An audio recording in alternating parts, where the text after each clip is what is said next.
What's up, summoners, and welcome to another ProGuides video. I'm Tia, and today we're talking about 10 of the biggest changes in the history of League. With an ever-changing 11-year-old game like League, new patches are a way to keep the game fresh. Buffs and nerfs to champs, mini reworks, and full-scale VGUs add on to the already exciting gameplay of League. But sometimes, Riot makes even bigger changes. Huge shifts to entire systems in the game and even reworks the map. These massive changes can do more than shift the champs in the meta. They sometimes change how the game is played entirely. So let's get right into the video. The first of these changes we'll talk about is the addition of Rift Herald. When Rift Herald was first added on 5.22, the preseason 6 patch, it was meant to be an objective you could play for topside when bot just wasn't quite an option. Back then, bringing down Rift Herald wouldn't give you the spawnable Shelly we have today. In fact, the Herald wasn't actually Shelly at all. It was a big ugly void monster with a giant eye on its back. Instead, picking up Rift Herald then would give you a buff that was aimed at making you a stronger duelist, giving you a way to leverage your lead as a solo laner to apply more pressure in a side lane. This buff got a small rework with the same idea in mind, but the idea of being a stronger split pusher just didn't make Rift an objective that would influence the game more than securing dragons would help the enemy team. For this reason, Rift Herald was eventually reworked into what we have today, a big, void-mutated scuttlecrab named Shelly. The reworked Shelly is a much more flexible objective that can be deployed in any lane to help knock down turrets, and is especially important to secure early game since she can help net so much gold from turret plates. Since she simply helps put more gold in the pockets of your team, she isn't bound to a single playstyle as the old Rift Herald was.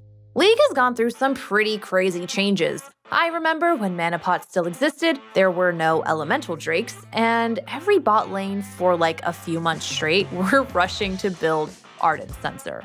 And that brings us to today's question of the day. Which season of League did you like the most? Contrary to popular social media opinion, I personally don't think League has gotten worse as time has gone by, and I enjoy the current season a lot. Sure, I may miss a thing or two from previous seasons, but I love when Riot makes updates, as they have with the item system, and I think new champs being OP and having new mechanics is actually exciting to watch in general. But that's just me, and I want to hear from you, so let us know your answers in the comments below. Now, let's get back to the video. For our next few changes, we'll be looking at the other side of the map and looking at the different reworks we've seen done to the dragons of the Rift. The original dragon was a simple neutral objective, giving global gold to the entire enemy team. This was definitely an objective worth taking, but as the game went on, that gold became less and less relevant. And so, to add more meaningful macro decisions to the game and reward teams that made the right choices, Riot decided to add a permanent stacking buff to the game for bringing down the dragon in the preseason 5 patch. At 1 stack, your entire team got 8% total AD and AP. At 2 stacks, you do 15% damage to minions and monsters. 3 stacks granted 5% movement speed. 4 stacks meant 15% bonus damage to structures, and with the 5th dragon kill, all other bonuses were doubled, and your attacks would apply a true damage burn to your targets. This 5th kill buff was repeatable if a game dragged on long enough. This shifted the priority on taking dragons massively. Early dragon control was important before, since global gold in the early game meant a stronger lane phase for your entire team, but interest in it would wane as the game went on. But now, dragon was considered a major objective at all stages of the game. The 5-stack buff was a huge win condition, and if your team didn't have a single one at 30 minutes into the game, securing it meant picking up a huge boost to your damage output. The next iteration of dragons came with a mid-season update of 2016, and saw the single drake transformed into 4 different elemental variations, and a 5th, much more powerful elder dragon that took the place of the other drakes anytime a dragon was brought down after 35 minutes. In this state of the game, Infernal Dragon increased attack damage and ability power, Mountain gave increased damage to epic monsters and structures, Ocean Dragon restored missing HP and mana, and Cloud gave movement speed. Elder Dragon gave your attacks and abilities a true damage DOT, with the damage being increased for every dragon you've killed. Multiple dragon kills of the same type increased the effects. This change, like the last one, was aimed at adding more meaningful decisions again, but now, those choices would have to be made around the factor of RNG. With the previous dragon, you can make tactical trade-offs at different stages of the game and always try to reach 5 dragon kills. In some rare instances, this could mean each team trading dragons back and forth, meaning the dragon could die 8 times with neither team having the endgame 5-stack buff. Since the first stack was the one that directly affected combat the most, the other 3 kills felt less meaningful. Don't get me wrong, the buff they provided were definitely useful when you could make use of them, but those dragon takedowns still felt more like steps along the way to the super powerful 5-stack buff. On top of that, if your opponent was controlling the game super well all game, but you made a big comeback with a late-game teamfight, taking a dragon 40 minutes into the game and simply getting a second stack for increased damage to minions and monsters was pretty much never worth it. And so that's where the elemental dragons come in. With the new randomly spawned elemental dragons, you can pick and choose which buffs were worth going for and play accordingly. Every team wanted to play for infernal dragons at every point in the game because who doesn't want increased AD and AP? But when an ocean would spawn, there were a couple of things to consider. If it was early enough in the game, the HP and mana regen was massive for laning. If it was the first ocean of the game spawning in post 25 minutes, it really wasn't worth much, especially with all-in team comps. But if you were either playing as or against a poke comp, double or triple ocean would be huge in your team's success. Sometimes a cloud would spawn, and most people really turned their nose up to that one, and you'd let it sit there for the majority of the game, not thinking it's worth potentially trading away turrets for the movement speed. Regardless of early game choices, you'd have the option to play for Elder once you were past the 35-minute mark. Yes, the Elder burn did a lot more damage if you had previously picked up other dragon kills. But unlike the previous dragon system, you weren't forced to already have 4 dragons to get the burn effect. This meant that winning a team fight later in the game meant you'd have the potential to pick up both epic monsters, securing 2 huge buffs to help you close out the game. Before we get into our last dragon change, I just want to take a moment to mention that the big deal we're running on ProGuides subs is ending soon. So if you're interested in access to our courses, unlimited chats with our top-tier coaches, and discounted rates, if you choose to book a session, head on over to ProGuides.com and sign up fast. Now until the end of the month, use code RANKUP2021 for 20% off your subscription. There's no time like the present to rank up your game if you're serious about finally climbing this season. Our third big change regarding dragons came in preseason 2019, when Riot introduced the Elemental Rifts. This wasn't just a simple change to the buffs the dragons gave. It was a full rework that completely changed the map itself, changed how and when the different dragons spawn, revamped Elder Dragon in an epic way, and introduced Dragon Soul, which serves as a huge win condition. This is the dragon system we still have today. Infernal and Ocean dragons retained their identity, with Ocean losing the mana sustain since that was just a bit too OP. But Cloud had its movement speed changed to Ultimate Ability CDR, now Ultimate Ability Haste, and Mountain Dragon saw its objective damage change to increased resistances. The first 2 dragons spawned are random, with the third being the one that determines the Elemental Rift and which Dragon Soul buff will be granted to the team that picks up a total of 4 dragons first. The Dragon Soul buff pretty much takes the buff of its respective elemental drake to the extreme. Infernal Soul gives a huge burst of damage in a small AoE on any damage every few seconds. Ocean Soul gives a ton of HP and mana sustain in combat, Mountain Soul gives a thick shield after not taking damage, and Cloud Soul gives a huge burst of movement speed after using your ult. Once Dragon Soul is secured, dragon spawns after will be Elder Dragon. The new Elder Dragon does damage based on game time, with no previous dragon slain affecting the DOT damage. On top of that, it gained a massive effect executing targets below 20%. With how much Riot loves little comeback mechanics, it makes sense that Elder rewards both teams equally, regardless of previous dragons slain. The combination of Soul and the new Elder, yet again, added a new layer of macro to the game. Since the first team to 4 dragon kills gets a massive buff, winning bot lanes and junglers smart enough to actually play around them are key points to picking up dragons as early as possible. One of the big goals of this change was to get rid of the turtling strategy that some team comps could employ and gives early game teams a huge buff that allows them to stay in control longer. Comebacks are cool, but they should be earned through macros and outplays in team fights, not just wave clearing for 30 minutes, never leaving the safety of their towers, and automatically winning the game at a certain timestamp because the other team falls off. With the new dragon system, if your team is ahead and you secure 3 early dragons, the opposing team is forced to either take a bad fight to contest the 4th one or concede it and give you a buff that helps to close out the game. Once Elder is on the map, you have yet another massive buff you can pick up. But as I said before, the new Elder isn't quite like the previous one. The true damage dot helps melt through squishy targets and tanks alike, with the execute basically meaning everyone on the enemy team has 20% reduced HP. The buff is so strong that most teams value Elder over Baron in pretty much all instances. The last epic monster focus change we'll be looking at is how different Baron Nashor is now compared to his debut.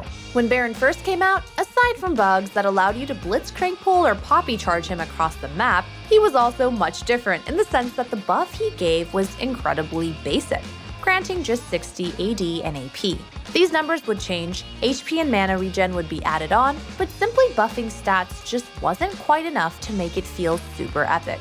On patch 4.20, the preseason 5 patch, Baron received an overhaul to both his model and the buff he grants. The buff lost its regen effects, but kept the bonus AD and AP. That was on the minor side of things. The real change was the addition of an aura that buffs all minions nearby. The newly named Hand of Baron buff has received various adjustments and buffs since it was introduced, but its core mechanics and identity have remained the same. In short, it super buffs your minions, granting bonus range, damage, attack speed, damage reduction, and other buffs that help your waves push harder, faster, and bring down structures easier, while preventing your opponents from clearing them with ease. The goal of this change was to make taking Baron a definitive step in closing out games, a common theme with many of the changes on this list. While the previous Baron buff made you stronger in a team fight, if the opposing team had enough wave clear, they could simply stall out your Baron buff by one-shotting waves until your buff expired. With the new Baron buff reducing the damage dealt to minions, it gave a lot more pressure whether you choose to siege with your whole team or split to put Baron-empowered minions in all 3 lanes. With all of the major changes to epic monsters talked about, let's take a look at some of the changes we've seen in the jungle, starting with the jungle plants. The addition of jungle plants in Preseason 7 may seem like a small addition to the Rift in the grand scheme of things, but when you really stop and consider some of the things these plants opened up, you see just how impactful they are. The first plant to look at is the Blast Cone. The phrase, "the possibilities are endless," is usually a bit of an exaggeration, but when it comes to the Blast Cone, it rings pretty true. For starters, in the early stages of the game, Blast Cones can be a key tool in circumventing enemy vision. Say you're jungling for blue team and you want to gank bot lane, but the enemy has wards on your Raptor ramp and in Tri-Bush. If you're playing a mobile champ like Rek'Sai, Nidalee, or Jarvan, sure, you can hop the Dragon Wall. But if you're playing a champ with no natural way over terrain, the Blast Cone behind Dragon Pit allows you to hop the wall, bypass their vision, and go down the river for a gank. Blast Cones also give a way to escape from sticky situations. Say you're invading the enemy jungle, but you're caught out and their whole team is collapsing. As long as a Blast Cone is there, you have an extra escape tool to get out. When it's time to teamfight, immobile carries can use Blast Cones almost as an extra summoner, allowing them to chase, or more often, kite opponents around terrain without having to blow flash. You can even use Blast Cones to knock opponents back into your team when they are the ones trying to flee, and if timed well enough, you can even cancel dashes and jumps. Just be sure it's not your own teammate you're condemning to die. The other plants aren't quite as flashy and exciting, but definitely have their uses. Scryer's Bloom can help sweep out vision, and when you're in the earliest stages, when trinkets are a super long cooldown and supports don't have upgraded items yet, clearing out wards and blacking out the map for the enemy team is a great way to apply pressure. At later stages, Scryers can help reveal the enemy team stacking to cheese in a bush or scout out a sneak Baron attempt. The sustain provided by Honeyfruit can give you the HP you need to stay on the map and keep ganking as a jungler, or help you stay for an extra wave or two and hit that item spike you need as a laner. In the mid to late game stages, especially on an Ocean Rift, all the extra sustain can save you the time it takes to recall in desperate times when a crucial dragon is about to spawn, or allow you to heal up enough to do Baron after just barely winning a teamfight. The last thing we have for jungle changes is less a single topic and more about the minor miscellaneous grab bag of changes we've seen through the years. This isn't a comprehensive list of every single jungle change, because that would be an entire video on its own, but if you think we miss a big one, be sure to let us know in the comments down below. The biggest of these miscellaneous changes has to be the addition of jungle timers. In case you haven't been playing as long as I have, the first thing I have to tell you is there haven't always been timers when you pull up the scoreboard. Players, specifically junglers, would type timers in chat to time their own camps and estimate enemy respawns. This added an extra layer of skill to the role, but third-party software gave players a way to track respawn timers, and eventually, Riot just built them into the game. I can't say for certain whether this was because Riot didn't really have a way to identify and punish users who used the third-party software, or if it was because they just thought it was a good idea. But either way, many skilled players saw this as a dumbing down of the game and hated the change. Nowadays, you can even invade enemy camps and get a little icon on the minimap when a camp is coming up soon. There have also been minor changes to the camps in League throughout the years. The White Camp, which was basically a giant wraith, was added in Season 3 but changed to Gromp in Pre-Season 5. Blue buff currently grants 10% ability haste and some mana regen, but it was actually insanely OP at certain times in League's history. On release, it granted 2% mana regen and maximum CDR. The CDR was reduced, and eventually they added a flat amount of AP to the buff that scaled with levels. That AP was eventually changed from a flat amount to a huge 15% increase to AP, making blue buff an objective worth team fighting over in later stages of the game to secure it for a mage on your team or deny it from an enemy. This bonus AP was a bit much and was removed from the game during Pre-Season 7. Respawn timers, experience, and gold in the jungle all seem to change as often as we go through seasons. It seems like Riot can never really decide if they want junglers to be 1v9 machines or a more support-focused role, or maybe something in between. So being a jungle main almost feels like living in a snow globe. Riot shakes it up, things become chaos, it settles down, people figure out the meta, and it starts all over again. The last thing we'll talk about that we've seen change time and time again in the jungle is the items for the role. You used to see junglers start Doran's Ring or cloth armor to clear out their camps, with some champs investing in Madred's razors to help their clear, and some champs taking it even further into the ultra-cheap and efficient Wriggles Lantern. But only AD champs really use this well, so Riot added jungle items for champs of all types. These items changed and evolved throughout the years, and in Pre-Season 11, we removed it altogether. Like I said before, we can't possibly detail every major jungle change, so be sure to let us know anything we missed down below. Turrets are another thing we've seen some huge changes over the years. While they have always served the same basic function, they've come a long way since League's inception. Some of the changes were a bit more experimental and have since been reverted. For example, inner turrets used to shield allied champs to make it easier to farm if you were losing hard early.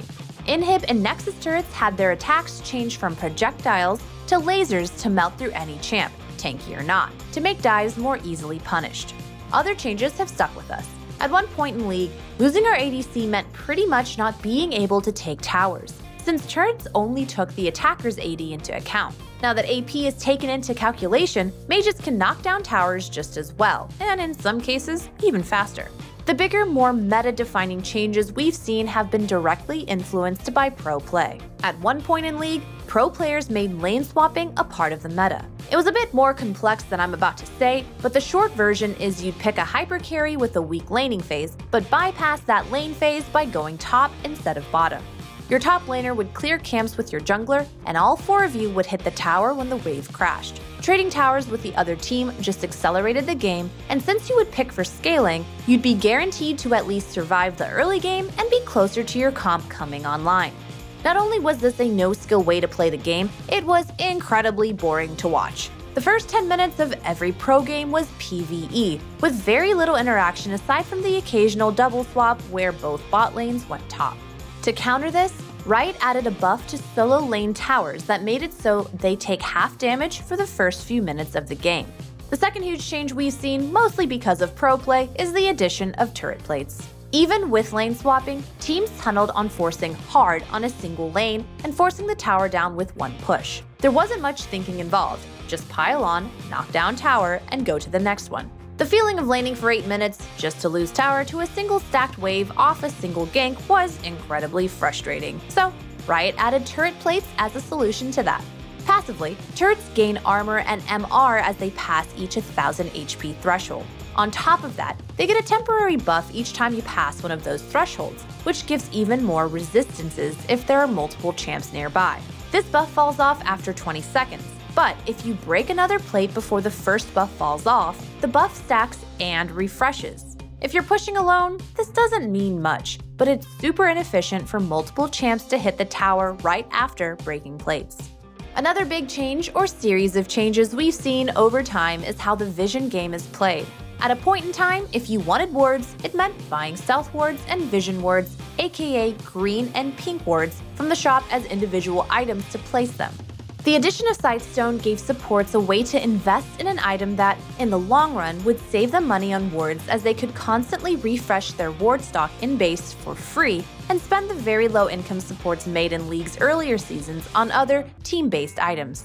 As time went on, supports had more ways to make money, and eventually the item was removed.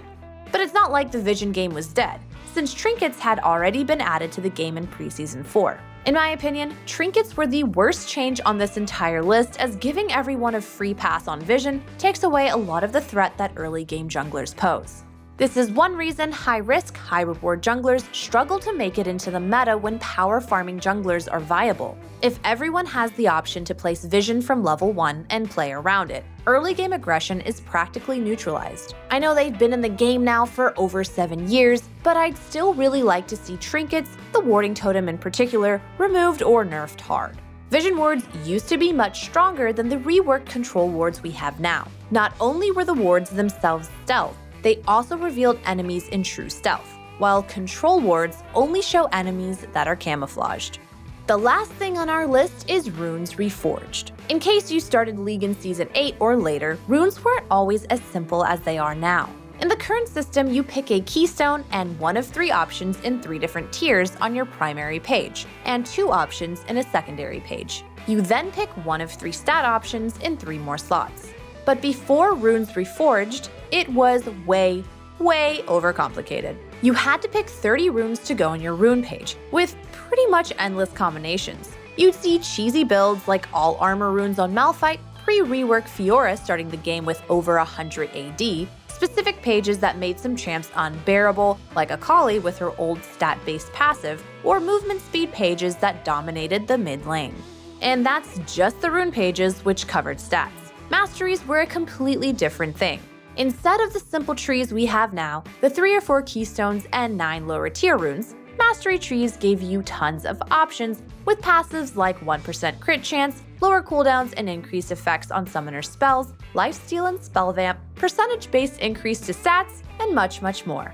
Runes Reforged removed a lot of these options, helping to remove a lot of the clutter, RNG, and nonsense that the old system had. Meaningful choices are important to have in League, and despite the modern system only resulting in 6 runes and 3 stat choices, it still gives that feeling of making those choices without being insanely overwhelming.